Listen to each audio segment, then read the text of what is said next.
What's the question? Oh, unless there's something you want to say at the start. Well, I'd love to hear the question. Okay, so you hit me. Well, yesterday you told the audience that for you the film, the project was to tell about the ideas between the self and the soul. To me that means fight for one's artistic independence. And I wonder, do you feel like you personally still have to fight for your artistic independence? Did you feel like having to do so with this project in particular, considering the amount of expectations towards your films? People thinking, is it going to be another Moulin Rouge, for example, right? And do you feel like it's the sort of fight that you still have to fight for yourself? I mean, I think, honestly, the tension between the cell and the commercial and the act of art is constant, but particularly in terms of the American ethos. I mean, I love the idea that it wasn't really a biopic.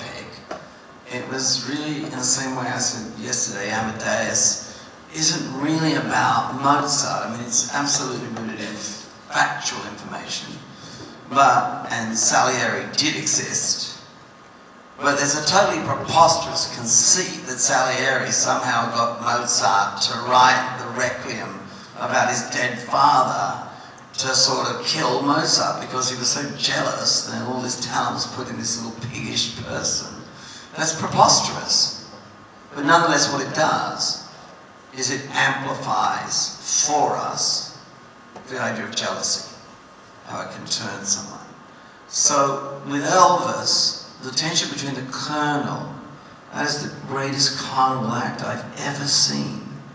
You know, I mean, I'll only ever be as good as my carnival act. And the carnival act, Elvis, turns out to be actually an incredibly sensitive and unique artist. So that tension is particularly amplified in the American ethos. And when you think of Elvis being at the crossroads of the 50s and the 60s and the 70s for the good, the bad and the ugly, right? He's a hell of a great canvas to explore America. Now, of course, in the end, you've got to humanize him. That's Austin Butler's great achievement. I think he stops him from being a Halloween costume and he humanizes him. So, you know, that's at the center of it. But this is underlying idea, I think, in the movie. As for myself, the tension between the cell and the art. I mean, I think I've always told stories in my way. I can't escape it for the good, the bad, and the ugly. It's not for everyone. But it's just how I tell story. The cell of it, that part for me, is that I've got to kind of take on the character of the sale guy, you know, with the hat and the cane and get out there and do whatever is necessary, because I made a promise to the exhibitors when I refused to let the film be made unless it was put in a theatre. I said, I'm going to withdraw this film if it goes straight to streaming. And we moved it.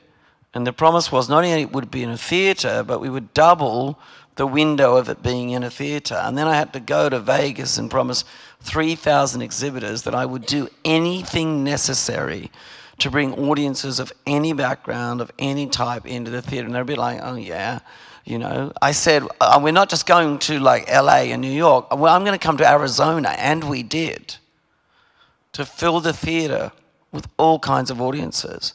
So that's probably the tension I have to face, is that I make things that aren't necessarily apparently commercial. I mean, when I was making Moulin Rouge, nobody was going like, oh my God, the musical, can't wait to get, you know, put a new wing on the studio. You know, there was a lot of the musical will never be popular again, you know?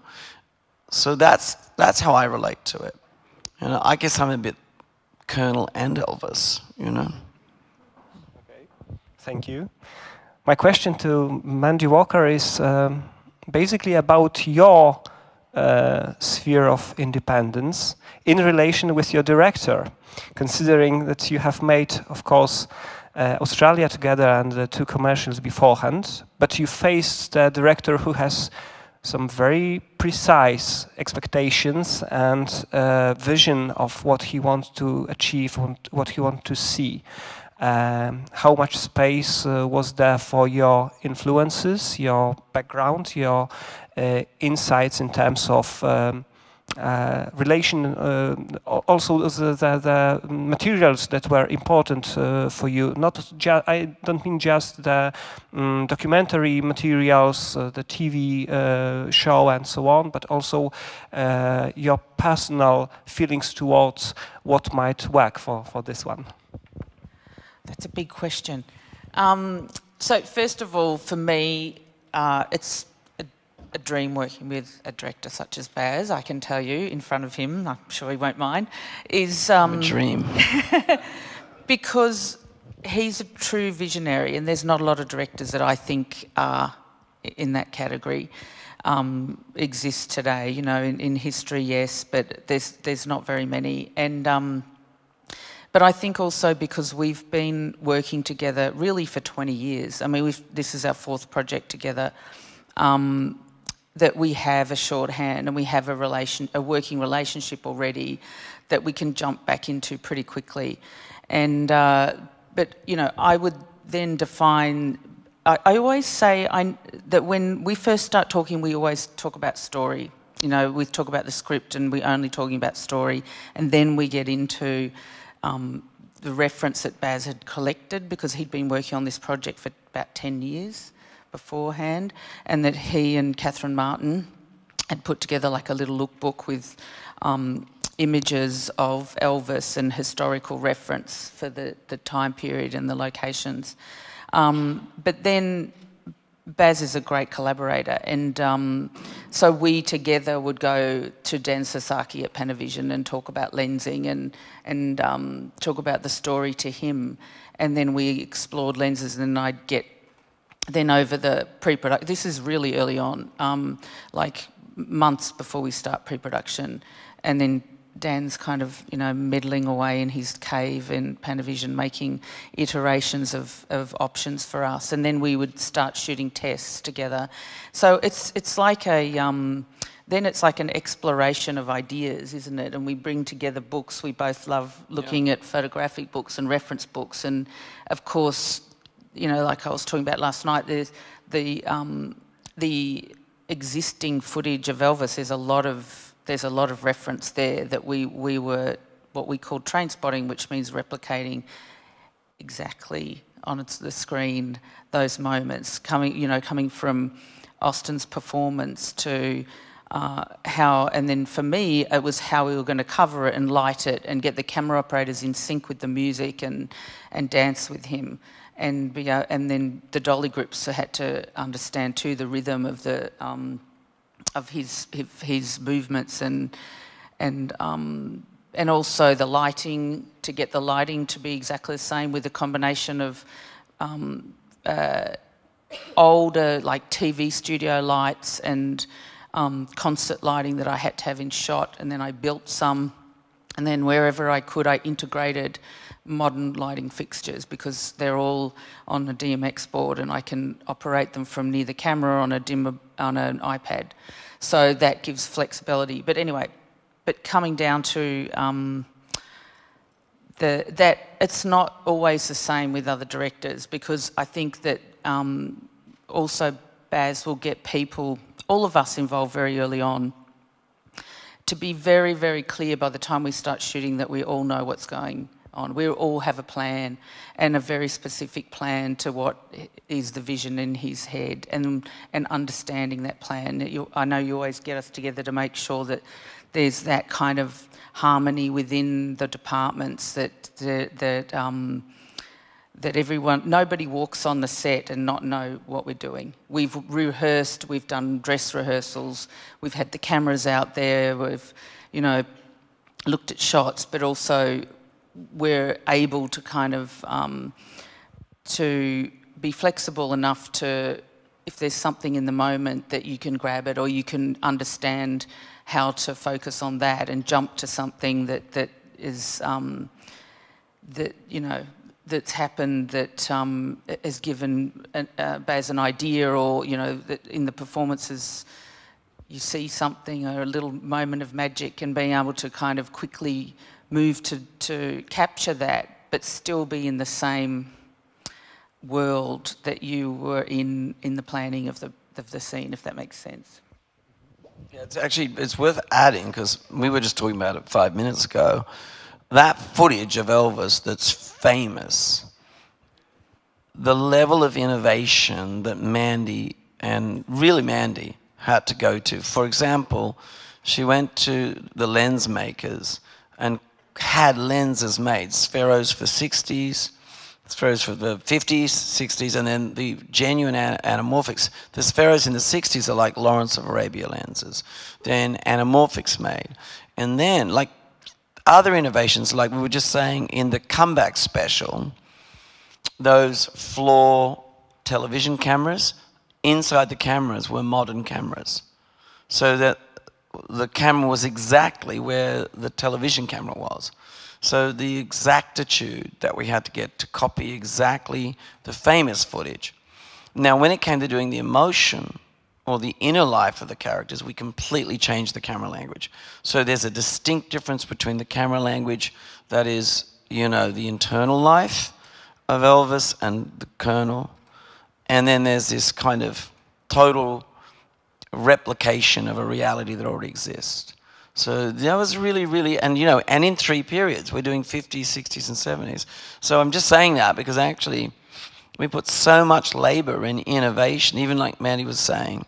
So a lot of the old-fashioned lights you see in the footage, because it's theatrical, inside those lights are modern lights. We're hiding modern lighting inside those actual traditional lights. Another thing that you reminded me about when we were chatting earlier is that all the screaming girls in the early, fans in the early stuff, there are a few boys in there as well, you know, right, screaming. They had to lean over lights, you know, that they would have been fritzed, you know, they would have been burnt. So Manny had to come up with ways of having lighting that wasn't going to be dangerous or, you know, incinerate the fans. And, you know, that's not a shot we were looking for, you know. So there was lots and lots of that work, you know. We had to, on the one hand, copy an existing reality, and yet what the audience really wants to know is what's behind the iconic image. What's the person really like? What's the drama? So that was the mission, really. Yeah. End of masterclass? Have we blabbed on too much? No, definitely not. It's the high time that we involve our audience. So we have 2 persons with mics for you. I would ask anyone who wants to ask a question or share a comment to raise his or her hand. In the middle, please. Hello. Thank you so much for being here and for your insights. Something that I've always felt about your movies, and especially with The Great Gatsby and with Elvis, is this sensation that I really want to touch them. Like there's something so haptic about it that I find super fascinating. And like I'm here with my DOP, we are showing in the student category, and in our movie we jump back to the 60s in Austria. So that was an aspect that was really important to us, this like haptic sensation of the set design. And I wanted to ask you, like, how do you approach this aspect? Do you think about the materials and what they convey, a part of being authentic to the time? Yeah, you know, we're research junkies. I mean, Mandy and I are, Sam and I are, you know, when I'm writing, I mean, I live it. You know, someone said the other day, I said, they said, oh, are you like a method director, are you? Like, and I went like, oh, no. But I was sort of thinking like, I think I kind of am. In that I wear the clothes. I mean, I had an office in Graceland for 18 months. You know, I lived in Memphis. I would track down people that weren't in documentaries, like the little boy in the tent scene. He was an 80-year-old man, and he told me that story verbatim. I didn't make it up. So I do that. That's the research. It can be academic, it can be personal, it can be moving picture. But then comes something else. Because you can't just put up on screen what it was. Because of context, you put it up, how do you know what it actually felt like? I mean, The Great Gatsby, for example, it was called the Roaring Twenties. It wasn't called the Quiet 20s.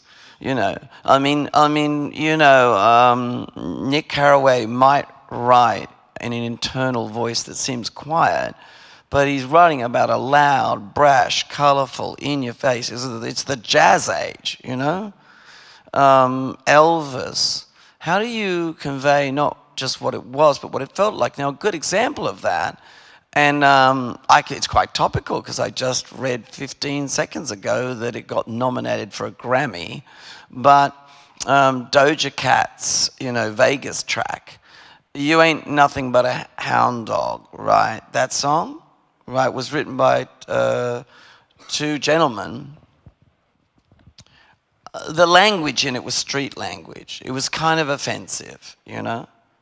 Does it feel offensive today? No. So what we've got Doja Cat doing, she's not trying to be Big Mama Thornton. She's translating that language into a street language now that equates with what it felt like. So it kind of circles back to what you're saying. I'm not saying everyone should do it, but I go out of my way to make sure that when I'm taking something that might be perceived as nostalgic or charming, I mean, you know, jazz, the jazz of that period, it's great, but it's kind of charming. You can't escape the charm. So, you know, with the help of Jay-Z, we made it feel like an African-American street music now. You know, in that scene when Elvis is singing Baby Let's Play House, right? And you know, baby, and it's kind of, and like the early Elvis records are very nice. If you ever hear him in the background being recorded, he was totally punk. I mean, he was out of control. He was rolling on the ground. He did hump that plastic dog. He did spit at the audience, right? But when it gets wild, that sort of guitar shredding, that's like the 70s. That's actually Gary Clark Jr. doing that guitar shredding. It's not period, but it's what it felt like. So I think I'm answering your question, which is yes, I make every choice based on not just is it representing the period, but does it make you feel like what it would have felt like then? Is that kind of where you're trying to... Yeah, I think that, yes. Yes, thank you very much. And congrats on the nomination. Thanks. All right, there was a question just before you.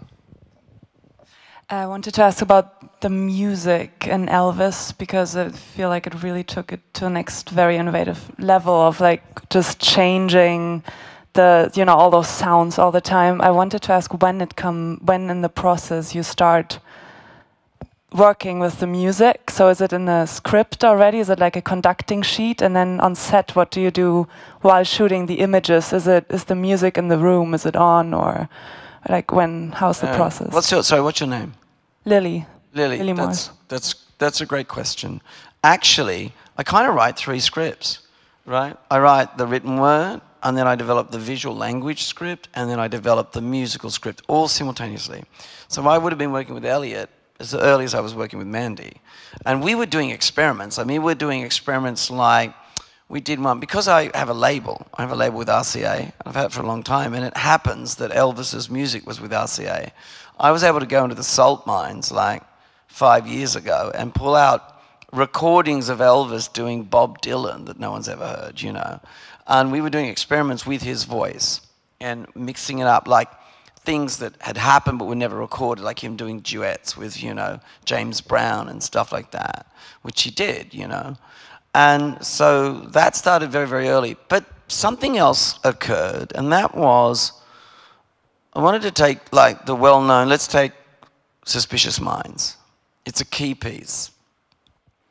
And you want to see it played as it was performed on stage. But the words in that song become almost like an opera. We use it operatically. We change it, we abstract it, we orchestrate it, so that when you want to dramatize the fact that while he's on stage singing his new hit, off stage the Colonel is actually, you know, catching him in a trap he can't get out of.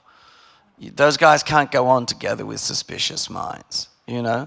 So we're using the music in a completely different form to amplify the drama. So the short answer, which I think I've never given in my life, is yeah, it's in there and it has equal agency in the storytelling from the get-go. It's part of the script.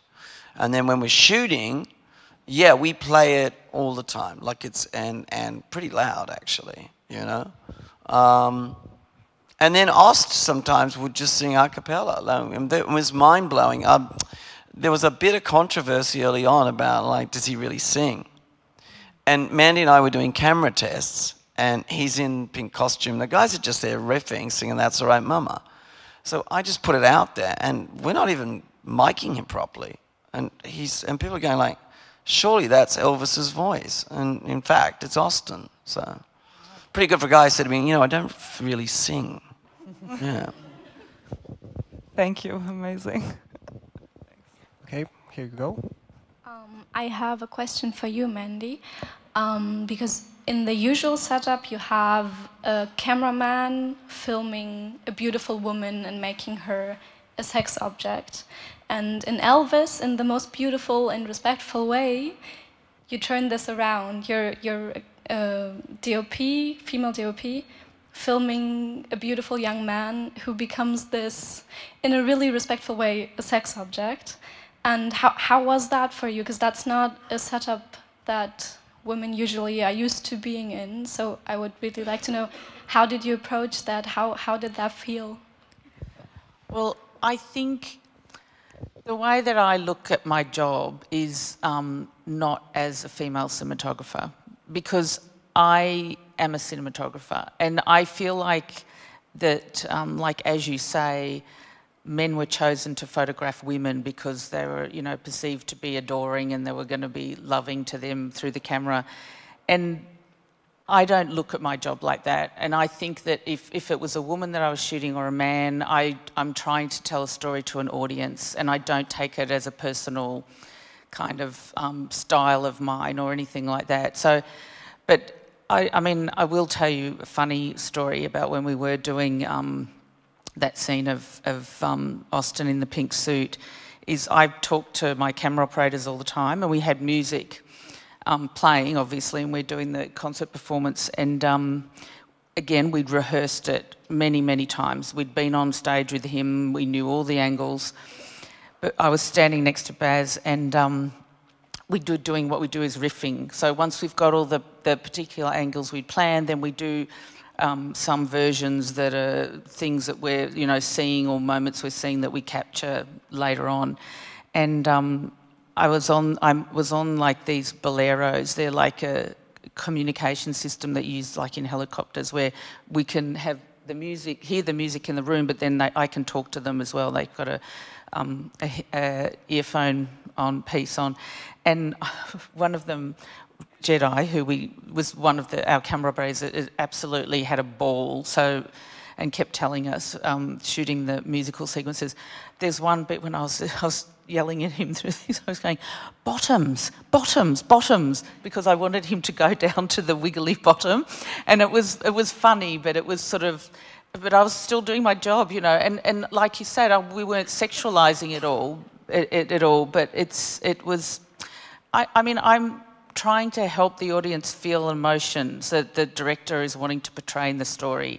And so how I go about that is in many different ways of with lighting and camera and setting a mood. So yeah, to answer your question, I don't consciously think of myself as a woman shooting a guy.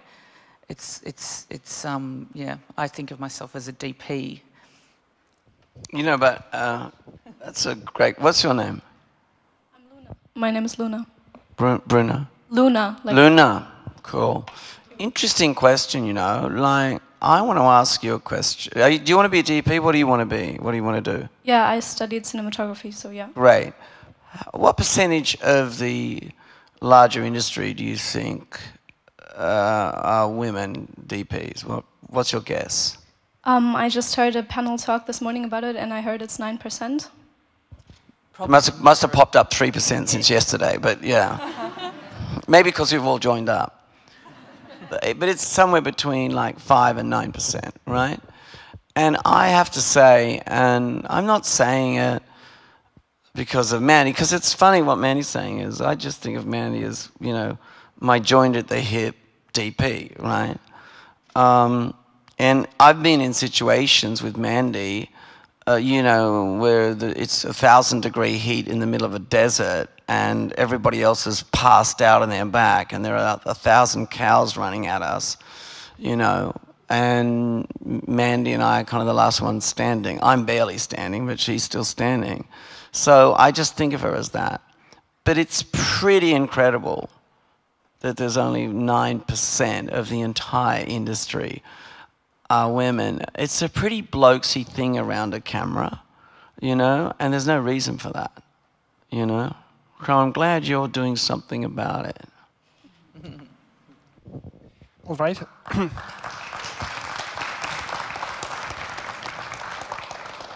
Hello, congratulations to both of you for all your work as well. I think Lantana, for example, is one of the best films of the 21st century still. So the question is for both of you, but I want to start with Baz, because how do you choose your DOPs? You didn't work always with Mandy. Why? And how do you choose, Mandy, the people you're working with? Well, I saw Lantana. And then I went, I was about to make, they say commercials, but they're not really, because it was a sort of favor to the owner of Chanel. And he said, I said, look, I can't do really commercials. I don't really know how to do that, but I could make you a short film. And this is way back when no actors were doing that kind of thing. So I'd seen Lantana, I thought, wow, the way Mandy Walker shoots, I've got to meet her. And we just were like that from day one, like just day one. We met with Leicas hanging around our necks, and we've always got our Leicas on there. And I mean, Mandy begins the process. She's at the auditions, shooting. We're looking from the go. I think since then, there's only one film that Mandy wasn't around for, and we sort of just got out of sync, actually. I mean, you know, the DP I worked with and I did a fantastic job. But our very particular chemical equation together, I think with Mand, for me, it really extends beyond the act of actually taking the image. I mean, yes, that's a very, very big part of it. And yes, she commands a huge army of people, you know, within tremendous respect from them, you know. But she would be just someone, say we're in the set, something's not quite gelling, you know. There was a moment, I was just talking about it earlier actually, where, you know, Ost and Livia are trying to work out something in their relationship. It was the end of the week. It's early rehearsals. And I always build my office space like one of the sets just in case something needs to happen. And it was the jungle room, and they came up. And, you know, my actors don't drink on the set, but it was Friday. We might have had a little sherry, you know, just to talk through what was going on. And they're talking, and they're really connecting, and they're in costume. We were actually talking about a hair costume issue, actually. It was something about, because it's so much work. I mean, Austin's in the chair 5 hours in the morning. Same with Tom, 5 hours every morning, not moving. And, you know, so we're talking about it, and Mand and I just start shooting with our Leicas. While we're talking, while we're hanging. And then just without even thinking about it, like we're on the RE65, yeah. And the RE65s are really heavy. It's an epic camera. We just slide in the RE65s and we just start shooting them really close, even though we're talking, just living. And then the relationship starts to connect in front of the camera. Now that footage becomes the Super 8 footage in the movie of Elvis hanging out with Priscilla in the jungle room. At the same time, we're developing this kind of intimacy with the actors and with the camera. They get so used to us being so close. That's a really important thing, you know. And sometimes we do it with the iPhone with a thing called Artemis. I'm sure you're all aware of what that is. And I mean, I've joined TikTok because I wanted to get Austin out there to a younger audience. And I put a bit of footage of me with my iPhone, and Austin is just kind of rehearsing. And the camera goes like this, and I go right up in his face. He's like this, you know. And I think some of the younger folk on TikTok said, oh, Baz is such a soccer mum. Look at the way he's shooting Austin in the face. But really it was to get him ready for that to happen. Like, everybody is training in the music, everybody's living it, because he's going to have a camera. These things on techno cranes can come at you like a dinosaur and kill you. So they've got to come right up like that, and he's got to not break character. So, you know, it's kind of like that intimacy between Mandy and I. And, you know, Mandy showed me a photo the other day of someone took a Leica. It was you, me, Giselle, and the second one we did, looking in a mirror, and I'm frigging with Giselle's hair, and she's looking like this. And we're just kind of, that's in the makeup room. We're just intimately connected all the time. So, I don't know if the question is, why haven't I worked with her all the time? Well, there was that one time she wasn't available. You know, she says, I'm too busy. You know.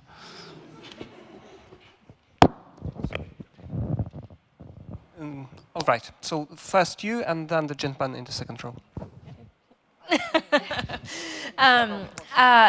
One of the things that I've noticed in so many of your films, Baz, is this ability to create this kinetic, frenetic energy. And I'm thinking the Can-Can Moulin Rouge, when the camera goes underwater in The Great Gatsby, and in Elvis, the bottoms, you know, part that you were talking about. It's amazing. And I'm just wondering if you could speak a little bit about the pre-production collaboration and communication between you guys, about how to build that up, and then also the role that color and textures will play, and how far down the rabbit hole you'll go. Like, are you thinking that lady in the corner is going to have bright red lips that we're going to bring out, or do these things happen with your departments? Like, how far down do you go? I mean, down. So that red lipstick, like, yeah. Deep. I mean, you know what? Well, with the reproducing the actual stuff, I remember there's one tiny shot. I don't even know if it's in the film. I might have put it out online. But there's a shot of Elvis going like that. And for some reason, there was this kind of geeky kid who's only about 10 or something with round glasses, but he's sitting behind the amplifier. And some fan went, my God, they've even got the geeky kid in there, you know. That's how matched that was. But what you're talking about, I work with CM intimately on costume as well. Like, it's not like she whips them up and puts them out there. I wear them. So I'll give you an example. With Elvis, we were trying to work out that pink suit. And so I would be wearing them, going and jumping around pretending to be Elvis with my bad dancing. And I'm going, it just doesn't move like that. And Sim and I tried several things, and at one stage Sim just went like, you know what, let's just rip all the lining out of it, which she did. And she goes, I've got it, I think it's a cardigan. It's a cardigan with shoulder pads. Boom. And once we unlocked that, the way that Austin moves in that suit, and this, you know, you were talking about the kind of sexuality that's exciting the audience, we found that. I don't use the word extras in my movie. I call them support actors. When they come in, they all have a character and a character breakdown. I deal with each and every one of them like they're actors, because I need them to lift up to a level, like whether it's a Gatsby or everyone in that room screaming at Elvis, they need to be, not to act, they need to be. And actually it wasn't too hard because Austin was so freaking amazing. I mean, sometimes we had to sort of calm them down a bit, you know. They're fainting, you know. And I was like, is that acting, or she's fainted, you know? You know, so the answer is every texture, every makeup I sign off on, I'm involved in it intimately. I'm there with CM in every part of the visual language of it. And I start very early with collages. I'm a collage guy, you know? So I don't know if I'm answering the question, but there's no, the one thing we don't riff is those things. There's no riffing about what, I know every support actor, what they're going to be in before they come in, yeah. And Sam had to do like 900 costumes, you know? Amazing. Can I add to that for one sec? Is that we also do a lot of testing, and the testing with all the departments, and very, like, we never throw an actor in front of a piece of grey paper and have them stand there like this. We were testing, for instance, the scenes in the, you know, Elvis's, the Vista liner, the motorhome out at MGM out the front, and we knew that we had to do a crane move that went from one end of it all the way out the front window, which is in the movie. And when we were doing tests, we would have the fabrics to be tested, you know, the curtains, and CM would put in little elements to see if that was the right red, or, you know, with a bit of costume, we would test makeup and hair, and I would be testing the lighting colours and everything, and the actors would be there. And a lot of the tests we did, like Baz said, the one in the jungle room are in the movie, they're in the montage. So nothing is sort of ever left to chance, you know. That Vista Liner one is not, but we were testing different things in that. It was more about the colours and the textures and with the line. Yeah, there's a bit where when it's in a montage, Austin's on the ground, like Elvis used to go on the ground and sort of be possessed by the devil, you know. That's a test. That was a costume test, yeah, that piece. So, yeah, just relentless, I suppose, collective attention to detail. I think so. Thank you. Yeah, so that's the last question over there, and then the gentleman in the second. Okay. First of all, I would like to thank you, Mr. Luhrman, and your crew for the spectacular films that you've made. Thank you. My question is about reference, the TCB headlines. You've mentioned about Tom Parker and that he's fond of Nightmare Alley. Are there any more references of such as? Because there are references of Nightmare Alley in the movie if you look for them. Yeah, but like, and he was not just fond of it. He was like the real Colonel Tom Parker was obsessed with that movie. And in fact, I even shot scenes at one point where Tom Hanks as Parker was sitting in his office watching the movie. You know, going like, isn't this a great movie? You know, this guy, isn't this guy great, the way he pulls the wool over everyone's eyes, which is snow jobbing. I mean, the extraordinary level of the character of Colonel Tom Parker, I was lucky enough in my research period to receive actually a lot of his stuff, and in it was a tape recorder that he recorded himself. And I've got the tapes, my friends, of his weird and wacko voices that he used to speak in. You know, he just controlled rooms by being extraordinarily destabilizing everyone. And a lot with humor and weirdness. You know, the Snowman's League was so big that the President of the United States was in Colonel Tom Parker's Snowman's League. He made him a member, you know. But when you're talking about the film, are you saying are there other Easter eggs in the movie? Or? Yeah, are there more references of this kind? Of Nightmare Alley or other? No, all of I asked about reference Easter eggs. Oh, yeah. Yeah. Okay. Sure. There are a lot actually. Like there are a lot of things in there. One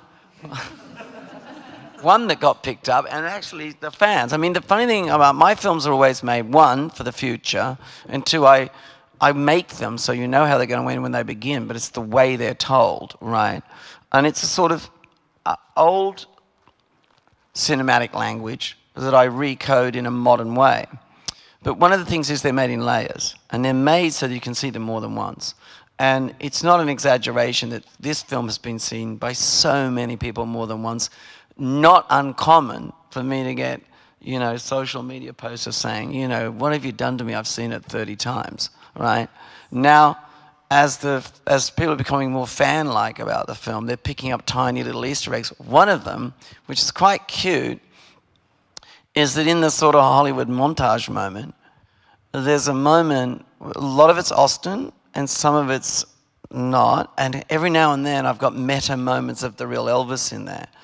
And one of the meta moments of the real Elvis in there is a little boy kicks him in the shins in the State Fair.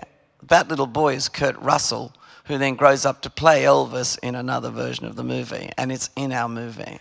So there's an Easter egg for you, you know. But there's a lot of that kind of stuff in there, actually.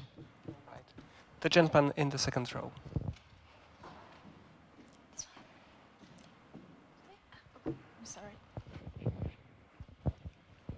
Hello, Bas. A long time ago, you made brilliant, beautiful movies named Romeo and Juliet. Thank you. That was one of the most important movies in my life. So, for first, I want to thank you for it. Thank you. And the question is, have you ever thought about make another modern Shakespeare interpretation, King Lear, or maybe Hamlet or Macbeth?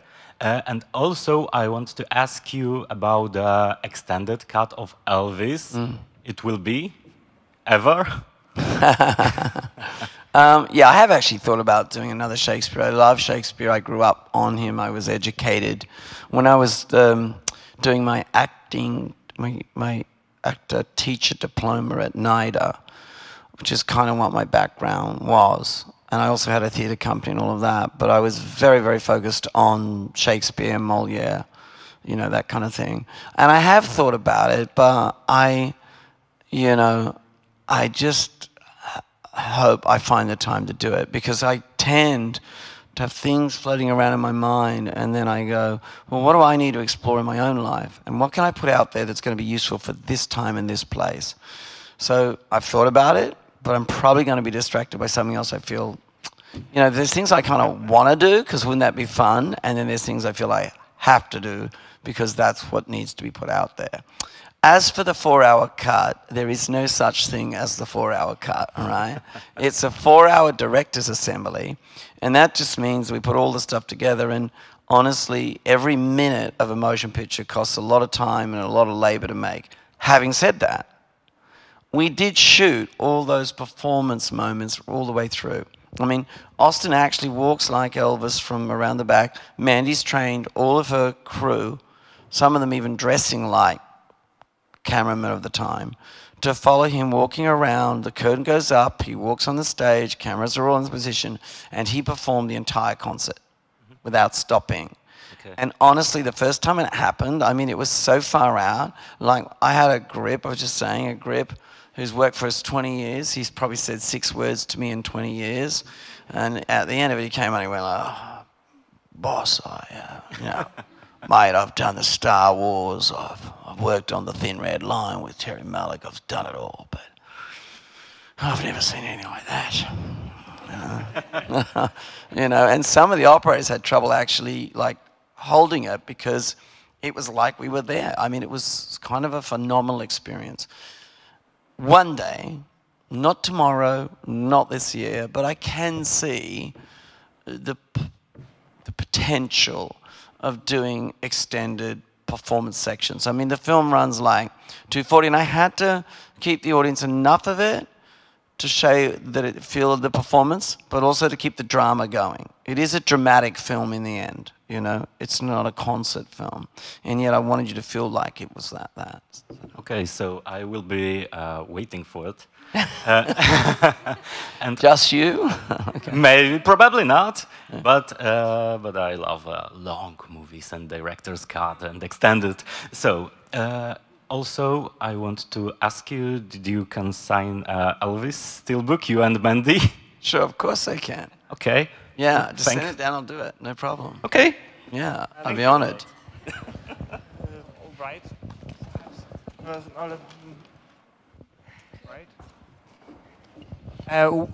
Just to say 2 words, we don't want to start a riot right now, so please hold back on your seats and please ask another question. I will wait. Yes. That's great for you.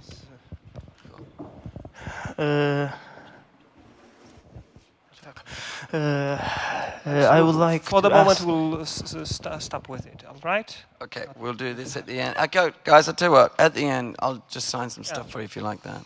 Okay, I'll come around. I would like to... Sorry, what was your name? Maciek. Maciek, good. Maciek. It's a Polish name, sorry. I would like to ask about Moulin Rouge, because there is a Polish accent, one of the most popular Polish actors, Jacek Koman. And I would like to ask, how did you find him, and to say something about the work with him? Actually, Jacek's an incredible actor, and he's been in a lot of my movies. And in fact, I just want to say something. I will get back to Jacek in a second, but for all of the sort of dazzle of the films and the visual language, central to all my movies and central to my work is the ensemble of actors. And in that movie of Elvis, there are so many actors in there that I've worked for as long as I've known Mandy, and some longer. And, you know, Jacek's actually in Australia. I mean, David Wenham, who plays Hank Snow, he's Audrey in Moulin Rouge, you know, goodbye. He's that character. So I consider, in the same way I want a complete cohesion in the crew, cohesion in the acting ensemble is super important to me. And I put the actors through an incredible process of education and absorption, and, you know, we do improvisation, exploration, all of that.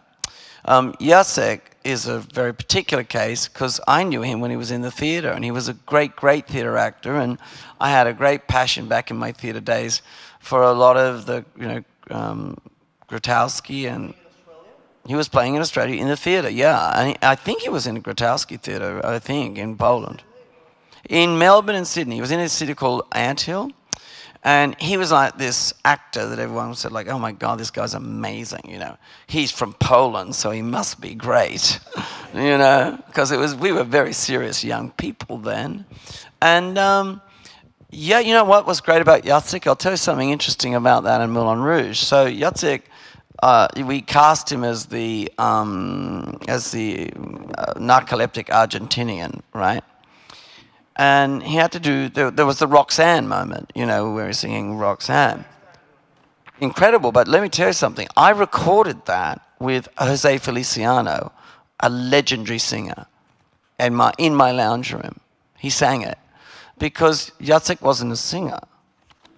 And he was going to mime Jose Feliciano, you know, singing Roxanne, da-da-da-da-da, you know. And Jacek comes to me and he goes, you know, and Jacek's so intense and so detailed as an actor, and he goes, look, I'm not a singer, but give me a chance of doing it myself. And so this is where, like, singing and drama, this is where acting is king. Because he had this really gravelly voice. And he sort of sang-spoke it, you know. Roxanne, you don't have to... I'm sending it up, by the way. I mean, he didn't do as well as I did, you know.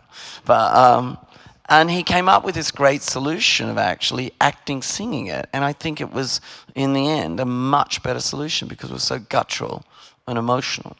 So, you know, I can't say enough about him. He's a great actor, and I'd have him in anything I was making if I could. Okay. Yeah. Yeah. It's a great sequence, and he anchors it. He really anchors it. Yeah. And let me say that for many Poles, it's a very rememberable scene in the whole rememberable picture. Well, thank you, Poland, for helping me with that scene. But that's just what we do. I mean, when I was growing up, I'm not just saying it because I'm here, but when I was growing up, Polish theatre, Polish acting, it was a big thing, you know, in the National Institute of Dramatic Art. Like, we were really aware of it, you know. And, you know, the intensity of that kind of connecting with your inner life, that kind of work, really was something we were really aware of. And Jacek was, like, immediately fascinating to us. Right. Now it's the time for your question. Thank you. Thank you, sir, for your great movies. Mr. Baz? Yeah, I'm having trouble spotting you. Yeah. Oh, thank you for your great movies. Oh, wow. Yeah. Oh, you're up there. Yeah. Thank you, man. This is a nice place to see everything around. It's so cool. Yes. Thank you very much for all your movies, but Elvis now is very new, so we talk about Elvis. And great works also for Mandy, Mrs. Mandy did. Thanks. So my question is, new project. What do you think now? Do you working on everything? On anything? Yeah. Well, I have this way, you know. I don't make films that often, and I have several things that kind of rattle around that I'm working on always, sort of scribbles, visual stuff, you know. And then I have to go through the process I'm on later. I mean, they're very like children in a way, movies. You know, you have a twinkle in your eye, you kind of bit of foreplay, you do the act, you get pregnant, baby grows, it's born, and born is probably around Cannes, actually, and then you kind of hope the baby's not clubbed to death by commentators before it has a chance to grow. So you get out there and you front it, and you protect it, and then it starts to grow up because it finds an audience. And like it starts to go off to festivals and meet audiences, and people start to see it more than once. And you get to a place where we're in now, where the film has actually become the #1, I think I'm right to say, non-franchise movie this year. So it's the #1 film that isn't actually a franchise or had been made before. And we have the other really exciting thing is that we brought in older and younger audiences, and there was a lot of disbelief that that could happen. So the baby's all grown up.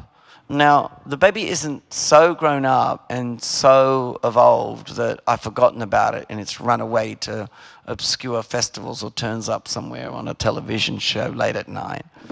But it's out there in the world. So I still sort of part of, you know, helping this now young, evolved movie do what it needs to do. Having said that, I have this reconception or a sort of re-exploration of Australia that Mandy and I did that's coming to Hulu soon in 6 episodes.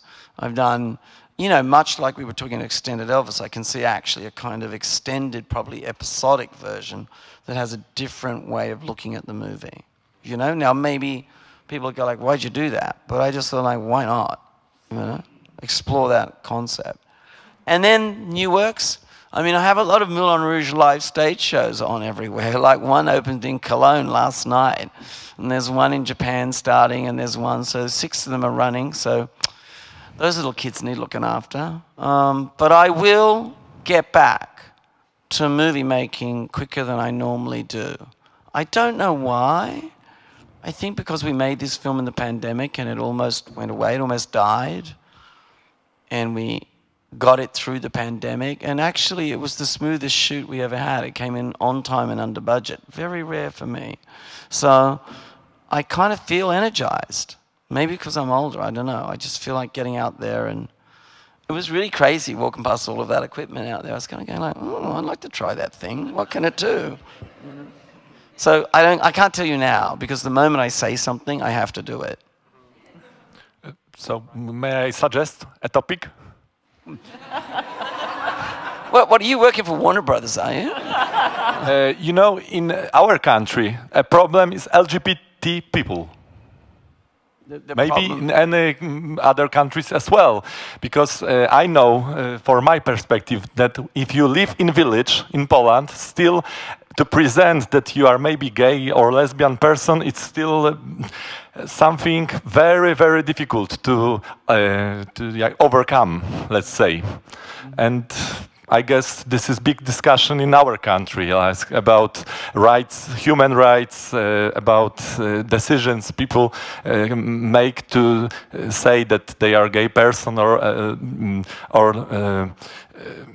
it's still difficult for many Polish people, and I guess in many parts of the world. So maybe, and we have very famous people who are gay, for example, Elton John, and still there is no good movie how to say when you are a young person, for example, that you have such this orientation and to be accepted. So. Well, maybe this kind of movie, and also the second thing is that Elvis was controlled by the colonel, as I see it, yes, in some kind. And we also have the story of Britney Spears and this big problem that if you are in this commercial business of Hollywood or something, that you may be controlled by many people, like parents or some kind of producers, that a young person, very talented, can get to this industry and then be totally controlled, yes, financially and so on. So, well, it's funny about that, because speaking about your Easter egg question, there's a tiny Easter egg in there about Britney, and that is I do a little mix of Toxic when we do Viva Las Vegas.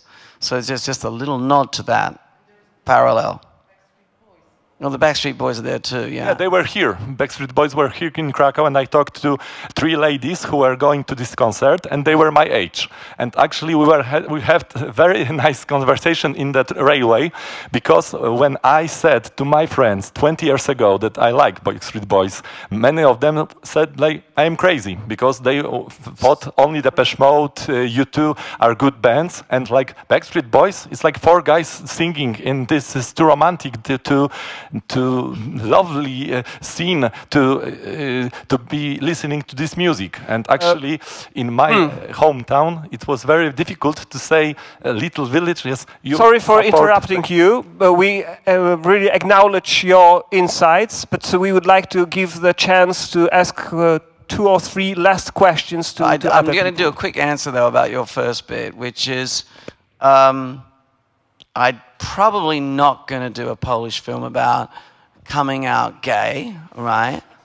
Because this room is full of lots of young, creative people. And I think by the way, there are lots of movies in the world about what it is to come out gay or trans. There's lots of movies. But I think this room's full of the next generation of great storytellers, and certainly there's probably someone in this room that should tell that story. So I'll leave it up to you guys to get that done, okay? A question from the lady in here who is waiting quite some minutes. Thank you for being here. Sorry, but first the lady in here, right? Okay. Thank you. This is working, yes. Sorry for being so nervous so beforehand. Anyway, so I saw Romeo and Juliet when I was 7 years old. It was one of the first movies I ever saw, and it changed my whole life. So thank you for that. Anyway, thanks. I wanted to ask about directing, because in almost each of your films there is some scene where the main character is really enraged or crying or yelling, like really intense scenes. So can you tell me something about that? I can't even start to imagine how you can like direct or tell Leonardo or Claire Danes when she's shouting, "I long to die," and she's really, really young at that age. How can you tell me about directing those kind of scenes? Thank you. Yeah, I can. Look, you do a lot of preparation, like Mandy and I talk, so you prepare the scenes, right? But what I really do, once it's so prepared and I bring the actors into my world, into the world, there's no kind of like turning up and going like, okay, what are we doing today? Like, they've been living it. So then, for example, Romeo and Juliet I shot in Mexico, right? And actually Claire was so young, and Leonardo was young, but he was on a different part of his life. But what I do is once we've got it, you don't really do those totally intense emotional scenes. You kind of mark them. You know it's gonna, you walk them through. And then what I do is I set up the set so realistically, like the one when she dies in the church, that was a real church. Those were real candles. They were real neon signs. And it was in the middle of the night. And so when she wakes up, there's a feeling in the air. I stripped down the crew, very, very minimal. And it's like we just sort of disappear. See, just holding the stillness now, just disappear. And when the actor feels that, then the emotion becomes very, very real. And for those moments, they really forget they're in a movie. They just are actually having those emotions. And Claire was like that, and same in all the movies. You know, they're really having that experience. I build an environment where they can just disappear into their own personal experience of those emotions. So those particular moments, they're kind of they're about environmental preparation and then kind of sneaking up on the actors. And that's why, talking about photography, when we're doing that, we might get rid of all the operators. I might have Mandy just operate.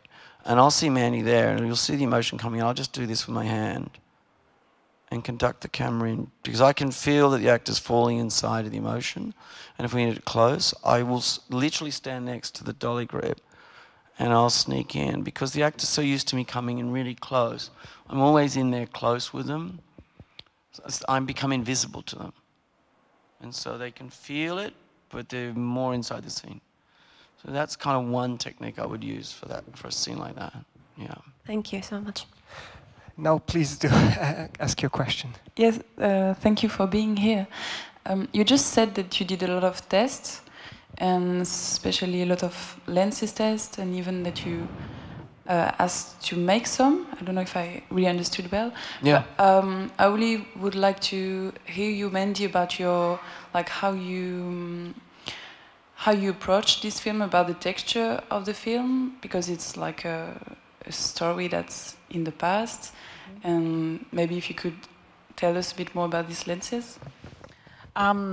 Well, there's a lot of elements to the movie in pertaining to the periods of Elvis' life and what he's experiencing during those periods. So, you know, like I was saying to you that Baz and I talk about story. And so I always, by the time we've sort of talked about, had those discussions, I write notes about everything he says, you know, emotional moments or any kind of thing I can glean from him.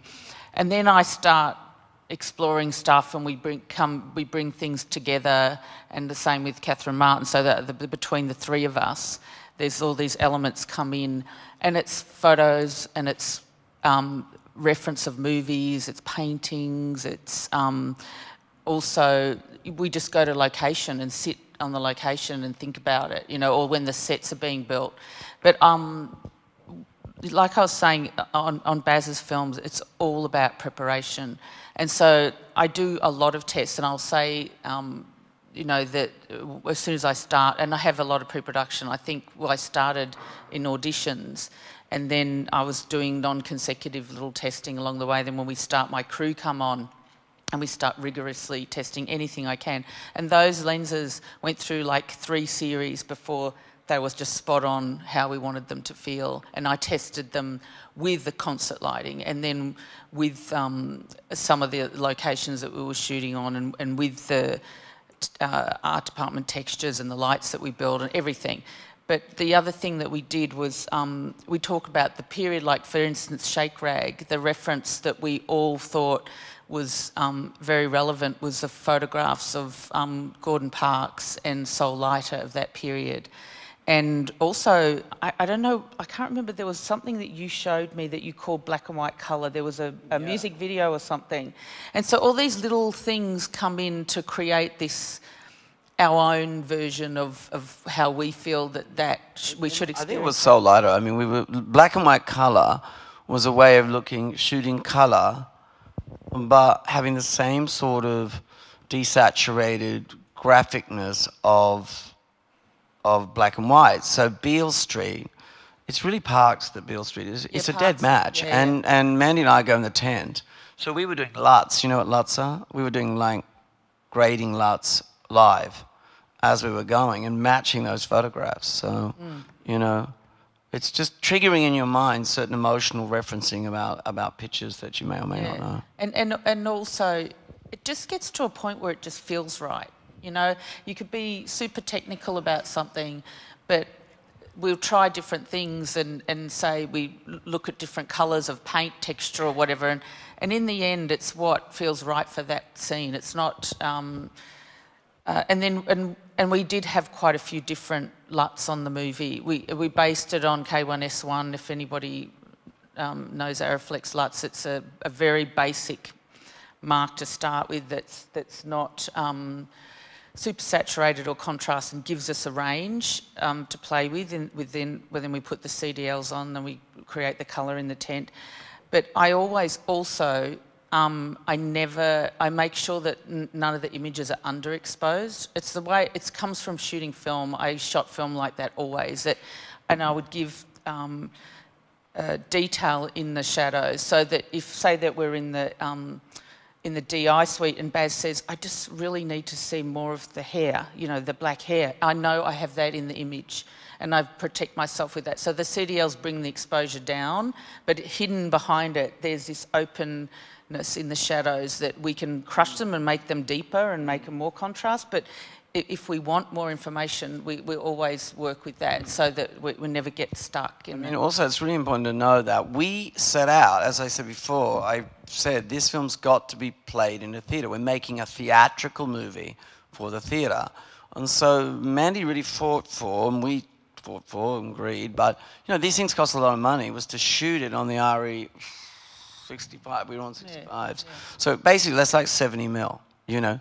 That's a gigantuan image, right? And it's a little bit heavier, that camera. You can come down to a lighter camera. They're great cameras, but it gives you that, and they have great fall away, they have great depth, but it gives you epic. You know, it really gives you epic. Hey, I'm going to ask you all a question. I'm just fascinated by this. So how many people in this room actually either are or want to be DPs? Do you mind if I put your hands up? I have to point out, Phoebe over here worked with me on Snow White in London. She was my DIT. Really? I just seen her there. Phoebe, did you put your hand up? Yeah. Good. Hey, that's a really good number. I'm impressed. That's really good. Yeah. And how many of you just shoot stuff on your iPhone? Like, just how many of you shoot? Put your hand up if you use a camera every day. That's good. I mean, Francis Ford Coppola said when I was growing up, one day every kid will be able to make a movie, because he said, right, they're all going to have video cameras. I think he was thinking something about this big, right? I don't think he even could possibly conceive that in your iPhone, you know, you could have something that was a pretty good instrument to make a movie, you know? Anyway, that's just fascinating to me. That's just great news. It seems to be great news. So good luck with that. Don't hold back. Here's my little masterclass counsel. Don't wait for permission to get on and make a movie. Walk out the door, find a friend who can write a script, write one yourself. Don't hang around waiting to get the ticks and crosses and say, well, I'm ready now. You're ready now. Right? You might still continue, you know, your the history of storytelling. You might continue your technical education, but get on with it. Just don't wait for somehow it's not like other things when you go, well, I've graduated in blah, I'm now ready to tell a story with a camera. You know, you're probably already doing that. I just thought I'd remind you.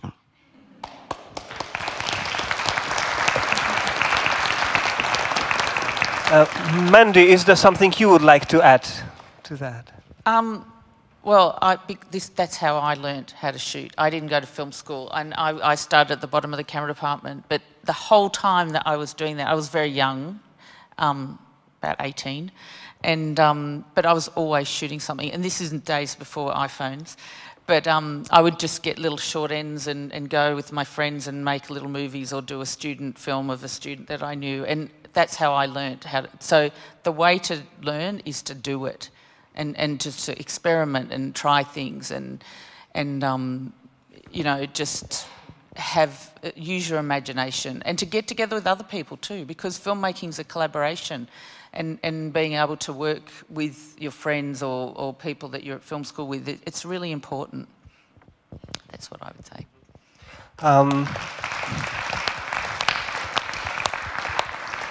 Our time is up, but I couldn't help but notice your shoes, which make me think of The Wizard of Oz, and therefore I would like to thank both of you that you have managed to tell a real story, a convincing story, believable one, and about ideas that are universal, and at the same time to take us to Oz.